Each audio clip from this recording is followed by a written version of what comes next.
नमस्कार, स्वागत है आप सभी का। मैं संध्या शर्मा लेकर हाजिर हूँ आपका पसंदीदा शो न्यूज पंच। इस कार्यक्रम के जरिए हम आप तक पहुँचाएंगे वो खबरें जिन पर रहती है आपकी नजर। तथ्यों और आंकड़ों के जरिए आपको समझाएंगे खबर का हर एक बिंदु और साथ ही ग्राउंड जीरो पर मौजूद अपनी टीम से जानेंगे एक एक अपडेट। और आज न्यूज पंच के जरिए जिन खबरों पर रहने वाली है हमारी नजर, सबसे पहले कर लेते हैं उन खबरों का रुख, यानी कि टॉप लाइन्स का रुख।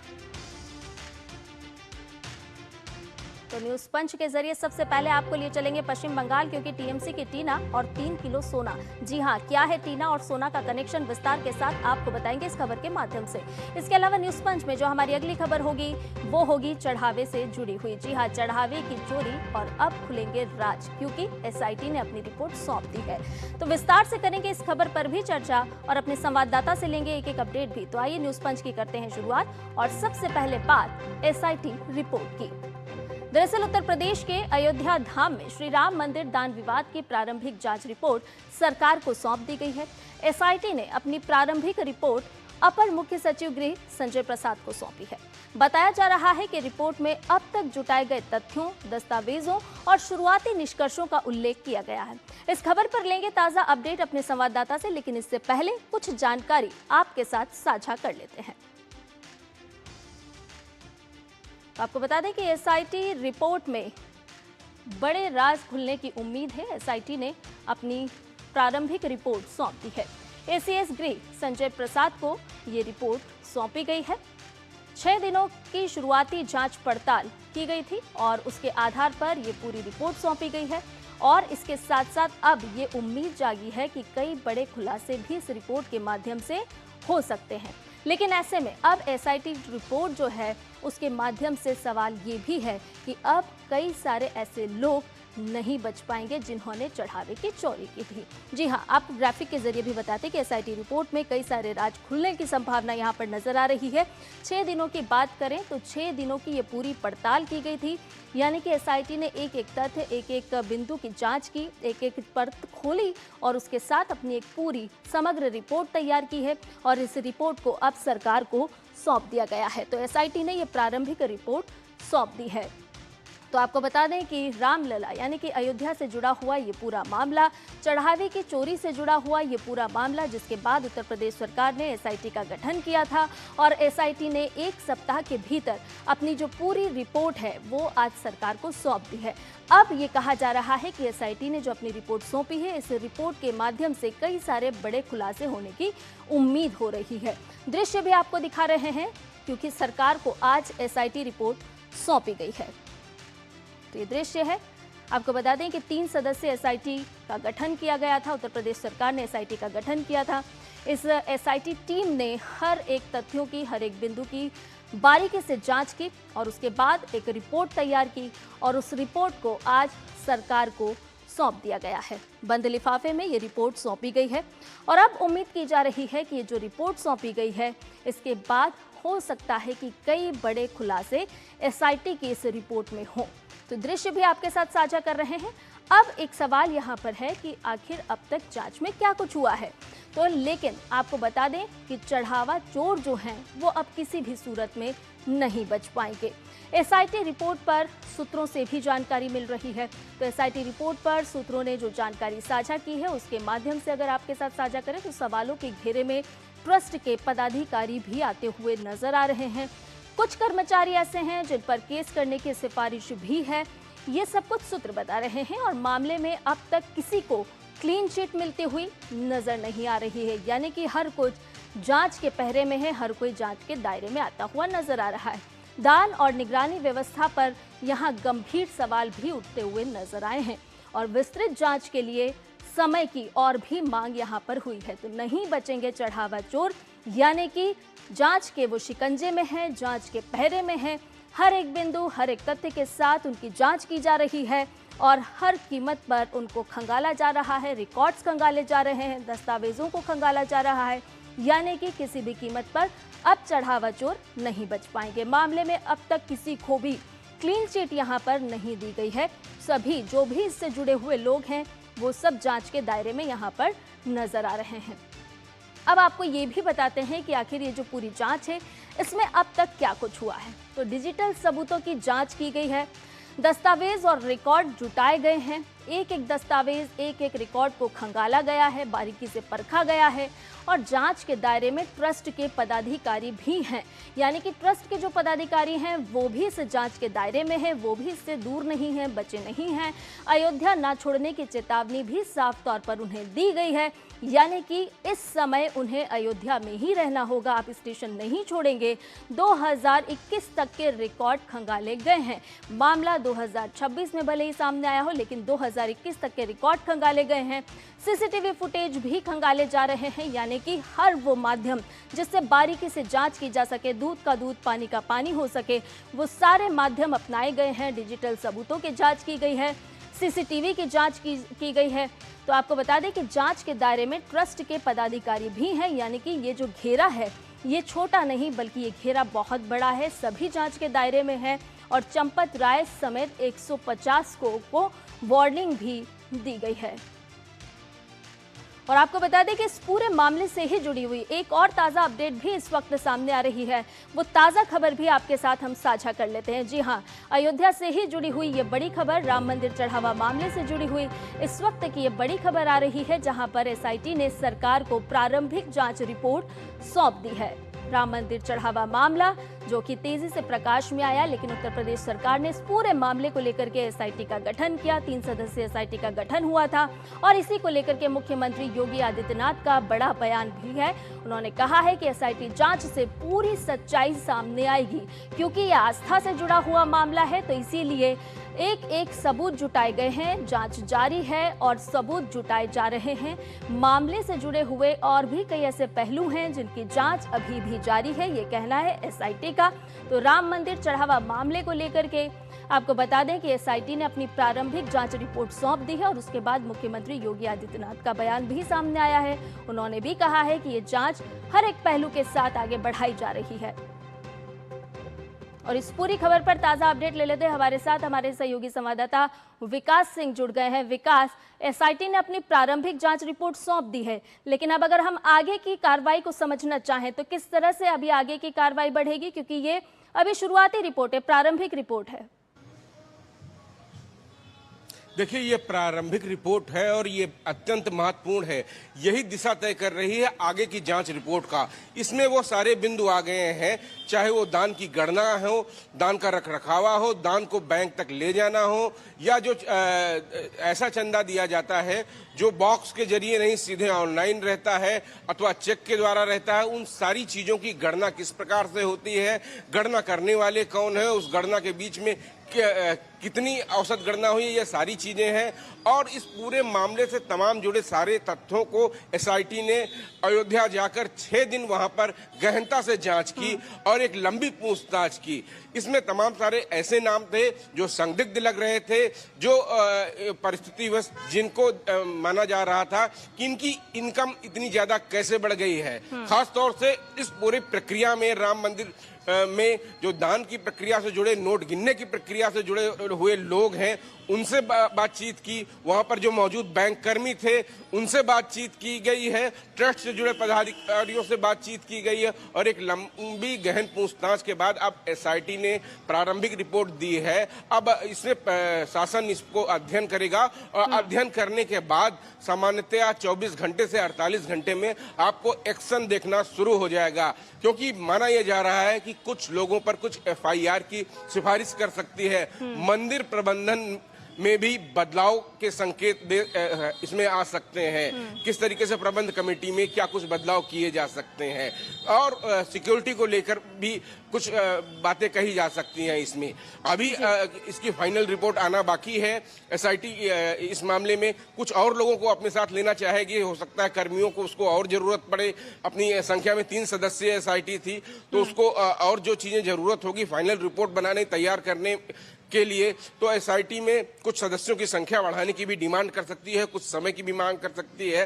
कुल मिलाकर 15 दिन, अगले 15 दिनों में जब फाइनल रिपोर्ट आएगी तब सारी चीजें निकलकर सामने आ जाएंगी, क्योंकि दान की गणना के साथ साथ इस मामले पर जो भी हेराफेरी के आरोप लगे हैं उस चीज की तो जांच कर ही रही है एसआईटी। इसके साथ साथ इससे जुड़ी सिफारिशें भी ये एसआईटी करेगी उसको सुरक्षित रखने के लिए। तो ये सारी चीजें एसआईटी की जांच के दायरे में था। अब हम देखेंगे। जिस बदलाव के संकेत का विकास यहाँ पर आप जिक्र कर रहे हैं, तो एसआईटी सामान्यतः क्या होता है, इस तरह की रिपोर्ट जब देती है एसआईटी अपनी तरफ से, तो क्या उसमें कोई सुधार या सुझाव भी सिफारिश के माध्यम से दिए जाते हैं इस तरह की रिपोर्ट में?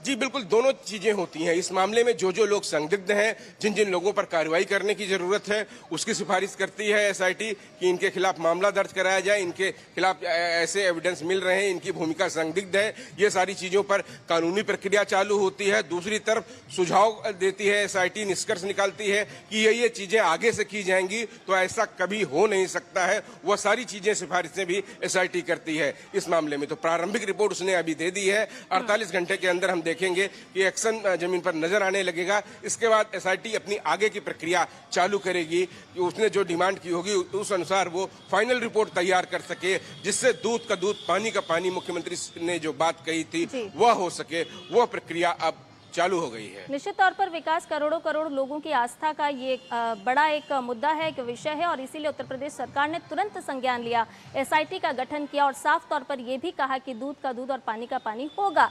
लेकिन यहाँ पर आपसे ये भी जानना चाहेंगे, ये भी समझना चाहेंगे कि ये प्रारंभिक रिपोर्ट है, इसके बाद पूर्ण रिपोर्ट कब तक आएगी और ये जो जांच है अब किस दिशा में आगे बढ़ती हुई नजर आएगी, और भी संदिग्धों को हिरासत में लिया जाएगा? क्योंकि एसआईटी ने साफ तौर पर यह कहा है कि अभी कोई भी अयोध्या नहीं छोड़ेगा।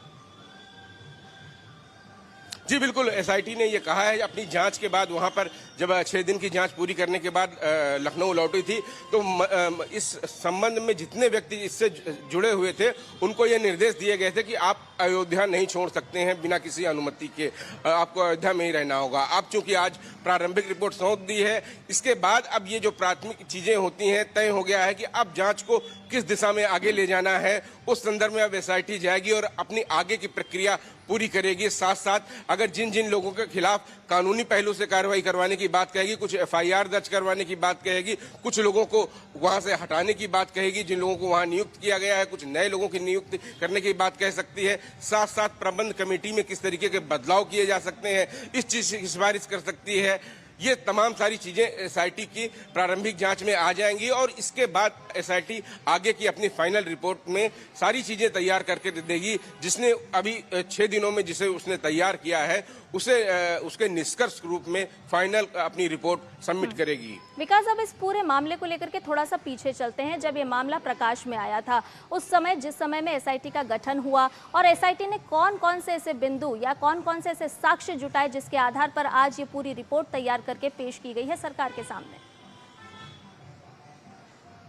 देखिए, इस एसआईटी में सबसे पहला जो आरोप लगा था कि दान की राशि में 200 करोड़ की हेराफेरी के आरोप लगे थे। उसके बाद ट्रस्ट के द्वारा सरकार से अनुरोध किया गया कि आप इस पूरे मामले पर इसकी जांच करवाइए। सीएम योगी के निर्देश पर 3 सदस्यीय एसआईटी गठित की जाती है। एसआईटी वहां पहुंचती है। एसआईटी वहां जो ट्रस्ट से जुड़े लोग हैं उनकी भूमिका देखती है कि उनकी क्या भूमिका है, उनके क्या काम है, उनका क्या दायरा है, उनसे अलग अलग बातचीत होती है। उसके बाद दान का जो पैसा आता है, चंदा का जो पैसा आता है, उसका कलेक्शन किस प्रकार से किया जाता है, कैसे रखरखाव किया जाता है, कौन कौन लोग उसमें काम करते हैं, कितनी शिफ्टों में कितने कर्मी काम करते हैं।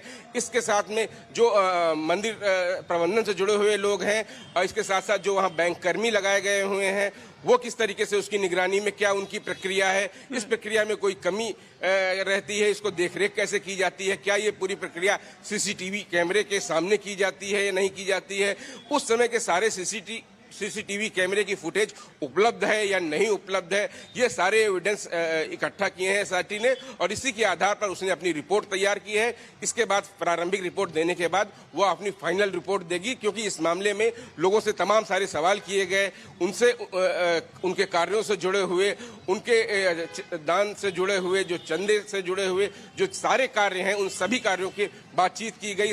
खास तौर से प्रबंध कमेटी में किसकी कैसे नियुक्ति हुई है, ये सारी प्रक्रियाएं अलग अलग लोगों से पूछी गई। किसकी क्या जिम्मेदारी है, वो जिम्मेदारी का निर्वहन कैसे करता है और क्या उसकी कोई मॉनिटरिंग होती है इस कार्य की, ये सारी चीजें की गई हैं। ये हर चीज में पारदर्शिता थी कि नहीं थी, इन सारी प्रक्रियाओं पर एसआईटी ने अपनी प्रारंभिक रिपोर्ट दे दी है। अब आगे चलकर इस पर विस्तृत रिपोर्ट, फाइनल रिपोर्ट एसआईटी दाखिल करेगी। लेकिन प्रारंभिक रिपोर्ट के बाद माना यह जा रहा है कि अगले 48 घंटों के अंदर ही एक्शन देखना जमीन पर चालू हो जाएगा। इसके साथ साथ वरिष्ठ अधिकारियों का यहाँ पर जिक्र अगर हम करना चाहे विकास, तो वरिष्ठ अधिकारियों को भी सीईओ बनाने की कोई जिम्मेदारी या फिर कोई और बड़ी जिम्मेदारी देने की बात सामने आ रही है क्या? जी बिल्कुल, ऐसे बदलाव के संकेत मिल रहे थे कि जिस प्रकार से मां वैष्णो देवी ट्रस्ट बनाया गया है उस तरीके से भी यहाँ पर एक सीईओ की नियुक्ति कर दी जाए। लेकिन इस संबंध में निर्णय लेना होगा कि क्या निर्णय लिया जाता है। इस तरीके की सिफारिश भी की जा सकती है कमेटी के द्वारा, क्योंकि ये भी काफी ज्यादा चर्चा का विषय रहा है कि यहाँ पर जो ट्रस्ट बनाया गया है, ट्रस्ट के साथ साथ एक सरकारी अधिकारी को सीईओ के रूप में नियुक्त कर दिया जाए, जैसे अन्य धार्मिक संस्थानों में कुछ जगहों पर ऐसा है भी। तो यहाँ भी अपनी एसआईटी अपनी रिपोर्ट में ऐसी सिफारिश कर सकती है। चलिए, बहुत बहुत धन्यवाद विकास, तमाम जानकारी और अपडेट हमसे साझा करने के लिए।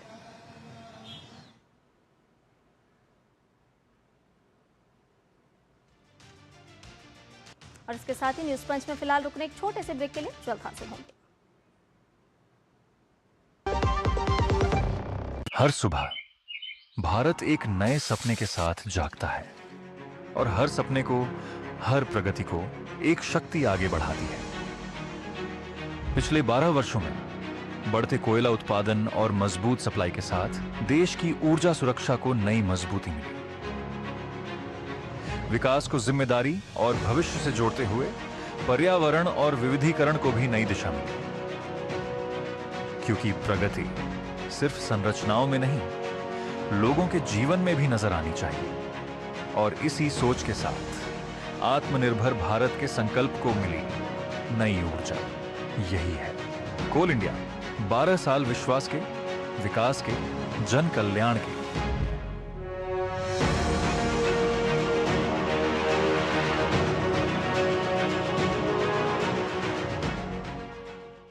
पता है, लोग अक्सर मुझसे पूछते हैं कॉल सेंटर का स्टेडी जॉब क्यों छोड़ा। I wanted more out of life. बस मैंने अपना स्टार्टअप शुरू किया। जानना चाहोगे कैसे?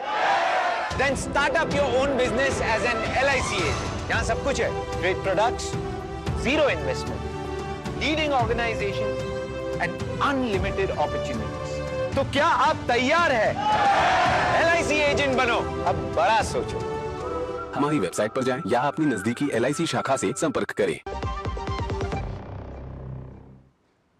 और ब्रेक के बाद न्यूज पंच में आपका एक बार फिर से स्वागत है। अगली खबर पश्चिम बंगाल से है, क्योंकि यहाँ की सियासत में इन दिनों भूचाल आया हुआ है। तृणमूल कांग्रेस के पूर्व मेयर सब्यसाची दत्ता की गिरफ्तारी के बाद अब उनके करीबी नेता टीना भौमिक साहा के घर पर पुलिस ने एक बड़ी कार्रवाई को अंजाम दिया है। टीना और उनके पिता के घर से लगभग 3 किलो सोना बरामद हुआ है। और क्या आप जानते हैं कि इस बरामद हुए सोने की कुल कीमत कितनी होगी? करीब 4 करोड़ 39 लाख रुपए के आसपास। इस पूरे मामले पर ताजा अपडेट लेंगे अपने संवाददाता से, लेकिन इससे पहले एक नजर टीएमसी नेता के घर गोल्ड माइन से जुड़े तथ्यों पर। तो टीएमसी नेता के घर गोल्ड माइन, ये एक बड़ा सवाल, क्योंकि टीना भौमिक साहा के घर पर रेड यानी कि छापा पड़ा है और 300 किलो भारी सोने के गहने यहां पर बरामद हुए हैं। तो टीएमसी नेता नदिया में देर रात छापेमारी की कार्रवाई की गई है, यानी कि टीएमसी के जो नेता हैं परत दर परत अब सामने आ रहे हैं किस तरह से भ्रष्टाचार में इनकी संलिप्तता है। टीएमसी नेता के घर पर गोल्ड माइन, ये बड़ा सवाल उठ रहा है, क्योंकि इतनी बड़ी मात्रा में यहाँ पर जब छापेमारी की गई तो सोना बरामद हुआ है। और आपको बता दें कि पूर्व मेयर की करीबी है और उन पर एक्शन हुआ है, और यहाँ पर जब एक्शन लिया गया और रेड मारी गई, छापेमारी कार्रवाई की गई, अंजाम दिया गया, उसके बाद बड़ी मात्रा में यहाँ से सोना बरामद हुआ है। सब्यसाची दत्ता केस में ये पूरी रेड पड़ी और इसके बाद जो साक्ष्य मिले गए और जो निशानदेही मिली, उसके बाद टीना के घर पर भी छापेमारी कार्रवाई को अंजाम दिया गया। 300 भरी सोने के गहने बरामद किए गए हैं, यानी कि आप अंदाजा लगा सकते हैं कि कितनी बड़ी मात्रा में सोने को एकत्रित किया गया, सोना इकट्ठा किया गया। लेकिन यहाँ पर एक बड़ा सवाल ये उठ रहा है कि आखिर इतनी बड़ी मात्रा में सोना आया कहाँ से, और यही है जांच का विषय और इसी जांच को अंजाम दिया जा रहा है। छापेमारी कार्रवाई की गई है और इस छापेमारी कार्रवाई के दौरान बड़ी मात्रा में सोना बरामद किया गया है। दृश्य भी आपके साथ साझा कर रहे हैं, जो कि सोने के आभूषण हैं। बड़ी मात्रा में ये सोना का आभूषण यहाँ पर प्राप्त हुए हैं। छापेमारी कार्रवाई को अंजाम दिया गया और इसीलिए साफ हो रहा है कि कहीं ना कहीं भ्रष्टाचार से जुड़ा हुआ ये पूरा मामला एक तरह से प्रकाश में आया है। पहले मेयर के घर छापेमारी कार्रवाई और उसके बाद जो टीना है, जो कि मेयर के बहुत करीबी हैं, उनके घर पर ये छापेमारी कार्रवाई को अंजाम दिया गया और साफ तौर पर आप देख सकते हैं कि कितनी बड़ी मात्रा में छापेमारी कार्रवाई के दौरान सोने की बरामदगी की गई है। 4 करोड़ रुपए से ज्यादा की कीमत के ये आभूषण हैं। अंदाजा लगाया जा सकता है कि आखिर ये सोने के आभूषण आए कहां से, और यही सबसे बड़ा सवाल उठ रहा है छापेमारी कार्रवाई के दौरान। कितनी बड़ी मात्रा में इतने आभूषणों को जो एकत्रीकरण किया गया, तो आखिर ये पैसा कहां से आया, किसके माध्यम से आया, क्या किसी और का पैसा था, क्या किसी और के पैसे को लगा करके सोना खरीदा गया। ये तमाम सारे ऐसे सवाल हैं क्योंकि मेयर की करीबी है टीना, और टीना के घर पर जब छापेमारी कार्रवाई की गई तो उनके घर से ये बड़ी मात्रा में आभूषण सोने के बरामद किए गए हैं। लेकिन क्या ये आभूषण टीना के हैं? क्या इस आभूषण को खरीदने के लिए जो पैसा लगा है लगभग 4 करोड़ रुपए से ज्यादा का, वो क्या टीना ने लगाया था या फिर किसी और की ब्लैक मनी को व्हाइट करने का काम यहाँ पर किया गया? ऐसे तमाम सारे सवाल हैं जिसको लेकर के छापेमारी कार्रवाई के दौरान अब जांच को आगे बढ़ाया जा रहा है। इस पूरी खबर पर और भी ताज़ा अपडेट ले लेते हैं। हमारे साथ कोलकाता से हमारे संवाददाता सौरभ दत्ता जुड़ गए हैं। सौरभ, सोनार बांग्ला तो नहीं बनाया, लेकिन जिस तरह से हम देख रहे हैं कि छापेमारी कार्रवाई को अंजाम दिया गया, तो गोल्ड माइन की एक काली करतूत जरूर सामने आ रही है। संध्या, बिल्कुल। देखिए, एक जिला परिषद के नेता टीएमसी के टीना भौमिक साहब, उनके पास इतने सोने तो 3 केजी से सोने 4 करोड़ से भी ज्यादा उनका मूल्य। तो एक पंचायत स्तर के नेता के पास अगर इतना सोना है तो पंचायत के बाद आता है जिला स्तर के बाद आता है विधायक के बाद सांसद के बाद उसके ऊपर भी आला नेता, तो उनके पास कितने होंगे? ये सवाल बार बार टीएमसी नेताओं के पास से जो बरामद हो रहे, चाहे वो सोना हो चाहे वो पैसा हो, वो सवाल बार बार उठा रहा है। और ये जो मामला है, सब्यसाची दत्त जो रंगदारी के आरोप में गिरफ्तार हुए 8 जून, और गिरफ्तार होने के बाद उनके जब अकाउंट फ्रीज किए गए, वहां से भी काफी सारे सोना पैसे, नगद रिकवर किया पुलिस ने। अब सब्यसाची दत्त को साथ लेकर ही टीना भौमिक साहा के घर पहुंचे नदिया डिस्ट्रिक्ट में, करीमपुर में। वहां पे ये छापामारी हुआ। उनका जो पिताजी का जो घर है, वहां पर छापामारी से ये सारे पैसे, ये सारे जो जेवरात है, वो सब जेवरात सब सामने आए। तो कहीं ना कहीं जाके सब्यसाची दत्त, मतलब सब्यसाची दत्त कुकर्म करते हैं, उनका पैसा मिलता है, उनका गहना मिलता है टीना भौमिक साहा के पास से, जो कोलकाता से 4-5 घंटे दूर है। लेकिन मतलब ये लोग सिर्फ कोई नेता एक जगह पर नहीं, ये करप्शन का पूरा जड़ पूरे बंगाल में फैला हुआ है, ऐसा मालूम होता है। तो इसी को लेकर, इस सारी चीजों को लेकर बार बार यही बात सामने आता है कि क्यों जनता ने टीएमसी की सरकार को ठुकराया। क्योंकि आप आंखों के सामने देखेंगे कि कल जिसका कुछ नहीं था, वो रातों रात तृणमूल का नेता होता है, टीएमसी का नेता होता है, तो वो करोड़पति बन जाते हैं। ये जो करोड़पति बनने का जो एक सिस्टम बना था, उसके ऊपर बंगाल की जनता ने पहाड़ बिठाया है। और यही कारण है कि आज सत्ता में जब टीएमसी नहीं रहे, तो टीएमसी का पार्टी भी पूरी तरह से बिखर चुका है। निश्चित तौर पर सौरभ, और ये जो पूरा एक सिस्टम, एक जो पूरी चेन काम कर रही थी, उसको ध्वस्त करने के लिए अब हर मोर्चे पर जांच पड़ताल की जा रही है। और हम लगातार देख रहे हैं कि परत दर परत खुलासे भी होते जा रहे हैं। खुलासे भी कोई छोटे मोटे नहीं है, क्योंकि टीना के पिता का भी अगर हम बैकग्राउंड देखें तो ऐसा कोई बहुत बड़े उद्योगपति का बैकग्राउंड नहीं है जिससे वो स्पष्ट कर सकें कि इतनी बड़ी मात्रा में वो सोना कहाँ से खरीद करके लाए हैं। हालांकि तमाम सारे सवाल हैं जो कि जांच के विषय हैं। देखना होगा कि और भी टीएमसी के कौन कौन से ऐसे नेता हैं जिनकी संलिप्तता इस तरह के भ्रष्टाचार में निकल करके सामने आती है। बहुत बहुत धन्यवाद सौरभ, इस पूरी जानकारी के साथ हमसे जुड़ने के लिए।